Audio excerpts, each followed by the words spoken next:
바울은 계속해서 이스라엘을 향한 자신의 이 절절한 마음을 고백하고 있습니다. 오늘 1절에도 보는 것처럼 내 마음의 소원과 이스라엘을 위해 하나님께 기도하는 것은 그들이 구원을 받는 것입니다 라고 말하고 있죠. 그러니까 바울이 끊임없이 간구하고 기도하는 것은 자신의 동족, 자신의 민족인 이스라엘 백성들이 구원을 받는 것입니다. 때문에 9장 말씀 시작하면서 우리가 살펴보았지만 그 마음이 어찌나 컸던지 그가 하나님으로부터 받는 그 모든 축복에서 끊어질지언정 끊어지더라도 내 마음의 소원이 내 마음의 바람이 나의 민족 나의 동족이 예수를 믿는 것이다라고 이야기하고 있지 않습니까?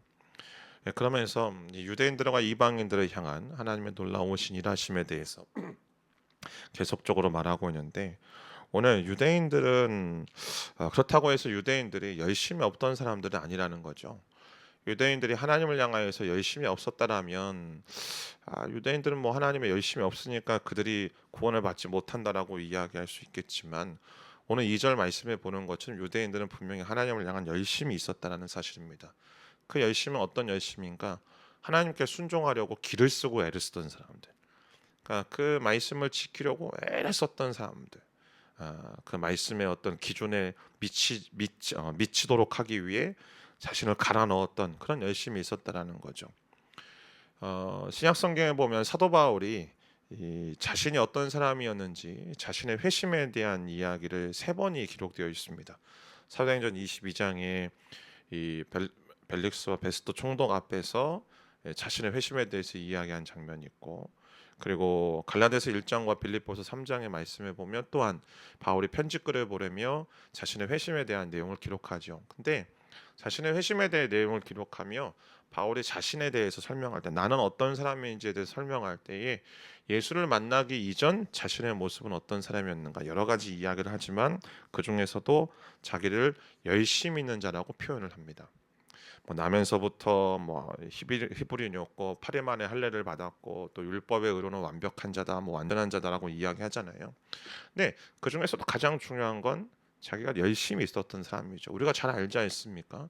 바울이 교회를 핍박했던 건 하나님을 향한 열심이었습니다. 개혁 성경에 보면 하나님을 향한 특심이라고 표현하고 있죠. 그는 하나님을 뜨겁게 사랑했습니다. 근데 그 사랑하는 방법이 어, 교회를 핍박하는 것. 이 예수를 이 사이비라고 생각했던 그 예수를 추종하고 따르는 그래서 이 유대교의 근간을 흔드는 사람들을 다 잡아 죽여야 된다는 자기만의 열심을 가지고 하나님을 섬겼죠. 그런데 그가 빌립보서 3장 7절 말씀에 보면 그가 인간적으로 자랑하는 모든 것들 소위 말하는 오늘날로 이야기하자면 인간적인 간판들 스펙들 내가 무엇을 할 수 있는가에 대한 나의 능력치들 그 모든 것들을 다 해로운 것으로 여겼다라고 고백하기 시작합니다. 그 출발점이 무언가 예수님 때문에 예수님을 알므로 내가 지금까지 나의 인간적인 자랑이라고 여겨왔던 모든 것들 뭐 유대인이었고 모든 것들을 다 해로운 것으로 여겼다. 왜? 그리스도 예수를 아는 지식이 가장 고상하다라고 말하고 있지 않습니까?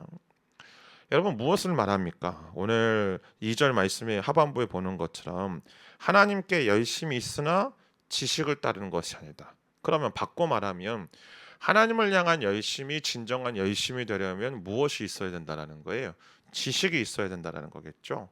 그러니까 우리의 하나님을 향한 우리의 열심은 어디에 근거해야 되는가? 하나님을 아는 지식. 그러나 그 지식은 단순히 배우는 것이 아니고 계속적으로 로마서 본문 속에서 말하고 있지만 하나님과의 관계 속에서 오는 열심이어야 된다는 거예요. 한 사람이 어떤 사람과 관계도 없는데 뭐 그 사람과 어떤 대화해 본 적도 없고 그 사람과 시간을 보내는 적도 없는데 내가 그 사람을 위해서 열심히 내가 삽니다. 여러분 그건 스토킹이고 폭력입니다. 예, 그렇지 않습니까? 저 사람하고 어떤 시간을 보내는 것도 아니에요. 관계를 쌓아가는 것도 아니에요. 그 관계 속에서 사랑이 깊어지는 것도 아니에요. 근데 혼자서 내가 저 사람을 향하여서 뭐 열심을 다하겠습니다. 그건 스토킹이에요. 소위 말하는 요새 그 아이돌을 향한 이 MZ 세대들의 어떤 팬심, 그 팬심이 너무 지나치면 사생팬이라고 이야기하잖아요. 그래서 막 집까지 찾아가고 막 뭐 그 스케줄도 다 관리해서 마찬가지예요. 하나님을 아는 지식, 하나님을 향한 지각이 없는 열정. 그러니까 하나님과의 관계성이 없는 열심은요, 광신입니다. 더 나아가서 테러라고 이야기할 수 있습니다. 그러니까 주님과의 관계 속에서 내 안에 맺어져가는 성령의 열매, 곧 그리스도의 성품으로 회복되어지는 것 없이 그런 모습이 없이 내 안에 그냥 뭐 열심히 기도하고 열심히 헌신하고 열심히 봉사하고 열심히 사역한다? 죄송합니다. 극단적으로 표현하면 광신입니다. 광신. 한국 기독교의 가장 큰 맹점 중에 하나가 이것 아닐까요? 하나님과의 관계성은 없습니다. 하나님을 특별히 알아가려고 하는 그런 열심도 없습니다. 그러나 내가 교회를 다니기 때문에 내가 나의 열심을 가지고 나의 어떤 헌신, 열심 있는 헌신을 가지고 사역을 가지고 내가 그것을 가지고 내 자신을 증명한다? 그게 광신이 아니고 뭐겠습니까? 그러니 이 시대의 한국 기독교가 물론 마지막 때이기도 그렇지만 이 시대의 한국 기독교가 더 이상 세상의 영향력도 바라지 못하고 세상에 끌려가고 있고 오히려 그것을 통하여서 손가락질 당하고 조롱당하고 있는 폐쇄적인 집단으로 전락해버린 것 아니겠습니까? 그래서 영적인 교만함도요, 결국에는 자기의의 일종이에요. 그러니까 내가 무언가 조금 이렇게 좀 특별하다라고 생각하는 거죠. 우리는 깨달아야만 합니다. 내게 있어서 가장 중요한 건, 우리 신앙에 있어서 가장 중요한 건 내가 얼마나 기도하느냐, 기도의 양도 아니고요. 내가 얼마나 헌신하고 있는가에 대한 모습도 아닙니다. 제가 수요 성예배 때도 말씀드렸지만 우리에게 있어서 가장 중요한 건 하나님 앞에 머무는 겁니다. 하나님 앞에 머물러 그분을 알고 그분과 시간을 갖고 그분과 관계를 맺고 그분이 내게 원하시고 바라시는 것이 무엇인지 깨닫고 그럴 때에 우리 안에서 자발적으로 순종이 일어나고 헌신이 일어나는 것이죠.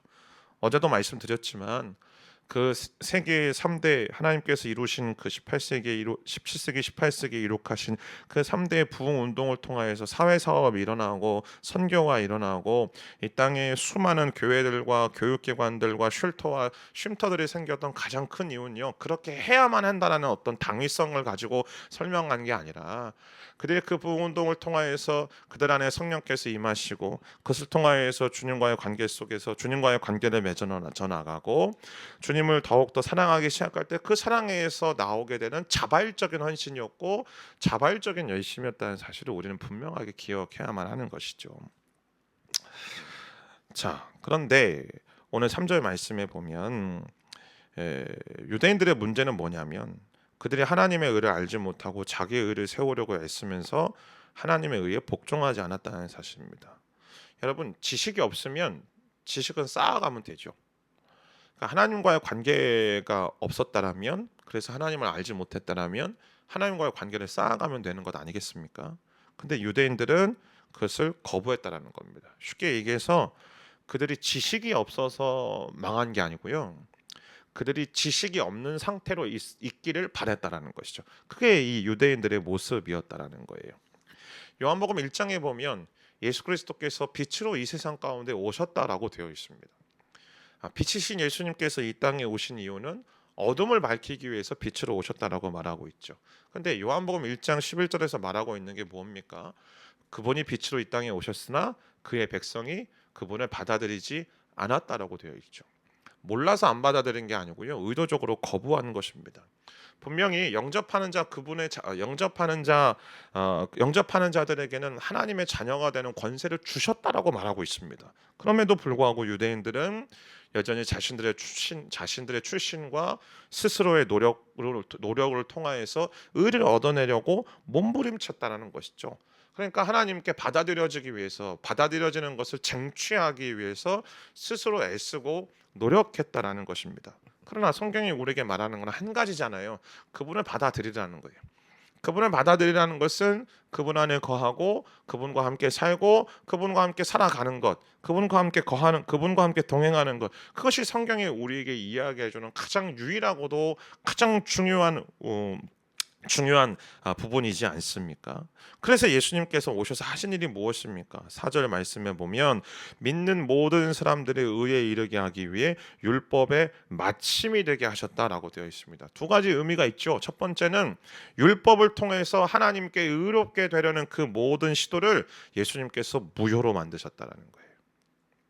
스스로 이 율법을 지킴을 통해 율법의 기준으로 올라가려고 함을 통하여서 내가 하나님께 의를 받겠다, 그 모든 인간의 시도를 예수님께서 다 무력하게 만드신 겁니다.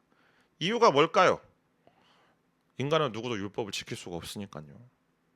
두 번째 의미는 무엇입니까? 이 율법을 주고자 했던 그것, 곧 율법을 통하여서 하나님의 의로운 자녀가 되어지고 하나님의 의를 얻어내는 그 모든 율법이 주고자 했던 것을 예수님께서 거꾸로 주셨다라는 거예요. 그래서 예수님 뭐라고 말씀하십니까? 율법을 폐하려 함이 아니라 율법을 완성케 하시려고 이 땅에 오셨다라고 말씀하시는 거죠.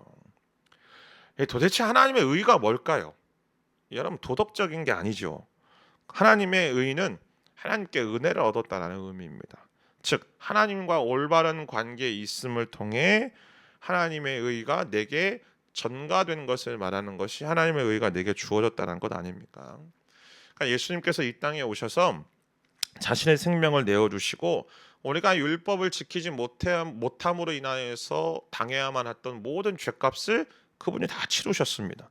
때문에 우리가 율법의 요구를 만족시키기 위해서 나 이거 지키지 않으면 죽을 수도 있는데 내가 하나님께 벌 받을 수도 있는데 막 그런 어떤 두려운 마음을 가지고 막 율법에 매여서 살아가는 게 아니라 나를 값없이 의롭다 여기시는 하나님의 부르심을 받은 자가 되었다라는 사실에 대해서 우리가 깨닫고 오늘도 나를 사랑하시는 그분과 함께 교제하며 그분의 힘과 그분의 능력을 의지하여 그의 말씀대로 살아내고 순종하는 것, 이것이 그리스도인의 삶이라는 것이죠. 두 개는 전혀 다릅니다. 하나는 두려움 때문에 어쩔 수 없이 전전긍긍하면서 내 마음에 원하지도 않는데 저주받을까봐 심판받을까봐 어쩔 수 없이 행하는 거고, 그러나 또 한편은 뭔가요? 나를 사랑하시는 그분의 사랑과 그분의 은혜가 너무 크고 귀하여서 내가 어떻게 하면 내가 이분을 기쁘시게 해드릴 수 있을까? 내 사랑하는 이분을 향하여서 나의 사랑의 마음을 어떻게 표현할 수 있을까? 그래서 그분의 뜻과 그분의 말씀대로 살아가려고 애쓰는 것, 이건 다른 거죠. 전혀 다른 것 아니겠습니까? 그런데 문제는 어떤 사람들이 이렇게 말한다는 거죠. 5절 말씀 보십시오. 아니, 모세가 분명히 율법에 그렇게 기록한 것 아닙니까? 율법을 행한 사람은 그것으로 살 것이라고. 예, 분명히 레위기 18장에 기록되어 있는 말씀입니다. 그런데 모세가 말하는 건요, 사람이 율법을 준수함으로 인하여서 구원을 받는다라고 말하는 것이 아니고 거꾸로 율법을 준수함으로 구원받을 가능성이 전혀 없다라고 말하는 겁니다. 지킬 수 없다라는 부정적인 의미인 거죠. 인간은 율법을 처음부터 끝까지 다 지킬 수 없는 존재예요. 그러면 어떻게 의롭게 되나요? 자, 6절 7절 말씀 6절 7절 함께 읽어볼까요? 시작. 그러나 믿음으로 인한 의인은 이렇게 말합니다. 너는 속으로 누가 하늘로 올라가겠느냐 하지 말라. 이것은 그리스도를 모셔내리려는 것입니다. 혹은 누가 지옥에 내려가겠는가 하지도 말라. 이것은 그리스도를 죽은 자 가운데서 모셔 올리는 것입니다. 믿음으로 인하여서 우리는 의롭게 되어진다라는 거예요. 자, 말씀드렸던 것처럼 유대인들은 스스로 막 애를 썼어요. 근데 그것이 아니라는 것을 보여주는 것이죠. 그래서 그걸 이야기하기 위해 오늘 바울은 신명기 이 30장에 나오는 이 모압 평원에서의 모세의 마지막 고별 설교를 예를 듭니다. 그 신명기 30장 본문을 보면 이거예요. 뭐냐면 신명기 30장이 딱 시작하면서 이제 가나안 땅으로 들어가기 직전에 너희들이 가나안 땅으로 들어가서 하나님을 사랑하고 하나님의 말씀에 순종하면 받는 복에 대해서 이야기하고 있고, 그렇지 않으면 받을 저주에 대해서 이야기를 하고 있어요. 자, 그러면서 뭐라고 얘기하냐면, 야, 너희들이 지금 이 하나님께서 당신들에게 주신 이 말씀이 결코 어렵다라고 말하지 말라. 결코 힘들다라고 말하지 말라. 그러면서 혹자는 그 말씀을 깨닫기 위해서 저 하늘로 올라가야 되느냐라고 말하고, 또 어떤 사람들은 그 말씀의 비밀과 그 신비를 찾기 위해서 저 땅끝까지 가야 되는가라고 이야기하는데, 절대로 그렇지 않다라는 거예요. 그러면서 오늘 그 8절 말씀처럼 신명기 30장 14절 말씀이 뭐라고 얘기하냐면, 말씀이 내 가까이 있으니 내 입속에 있고 내 마음속에 있다. 하나님께서 말씀을 너희 안에 떠먹여 주셨고 너희 안에 주셨다. 그 말씀으로 너희 안에 임하셨다라고, 그 말씀이 가까이 있다라고 말한다라는 거예요. 무슨 이야기일까요? 구원은, 곧 예수 그리스도는 찾으려고 애를 쓰는 게 아니라는 거예요. 그 내가 구원을 얻기 위해 믿음으로 내가 의를 얻기 위하여서 저기 막 하늘로 올라가서 그 의를 쟁취해야 되는가, 아니면 저기 지옥까지 끝까지 내려가 가지고 내가 그 의를 쟁취해야 되는가? 아니요, 그렇지 않다라는 거죠. 예수님께서 예수님을 모셔 내리렸다라는 것은, 그 예수님이 하늘에만 계신 분이 아니고 그 예수님이 인간의 몸을 입고 이 땅에 오셨잖아요. 그렇죠?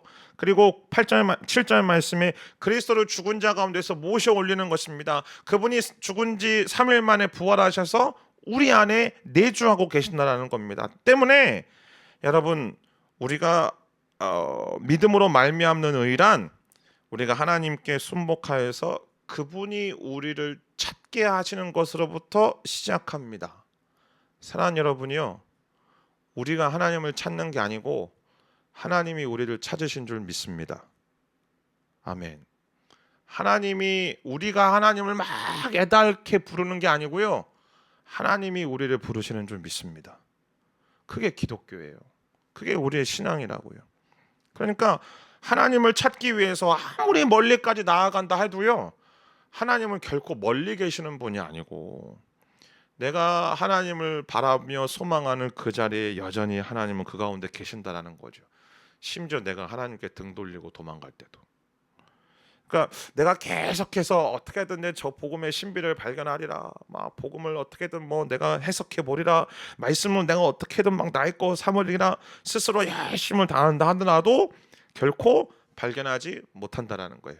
오직 우리가 할 일은 한 가지, 그 하나님을 신뢰한다라면, 그 하나님을 의지한다라면, 그 하나님께 전적으로 내 삶을 의탁하고 내 영혼을 의탁한다라면, 그분이 우리가 있는 그곳에서 곧 발견되게 될 것입니다. 할렐루야. 그러기에 8절의 말씀처럼 말씀뿐만 아니라 예수님도 우리 가까이에 계시는 분이죠. 오늘 우리가 찬양으로 고백해야 되는 것처럼, 그 마지막 날에 부어주시겠다라고 주의 성령이 우리 가운데 부어주심을 통해 그 예수님은 우리와 가까이 계시는 분 아니겠습니까? 그러니까 예수님께서 오셔서 십자가에서 죽으시고 부활하신 사건, 그 이후로 하나님을 사랑하는 방법은 몸부림치는 게 아니고, 예수님을 믿고 그분을 의지하고 그분을 신뢰하는 것뿐입니다. 그래서 오늘 성경에 말하는 게 뭘까요?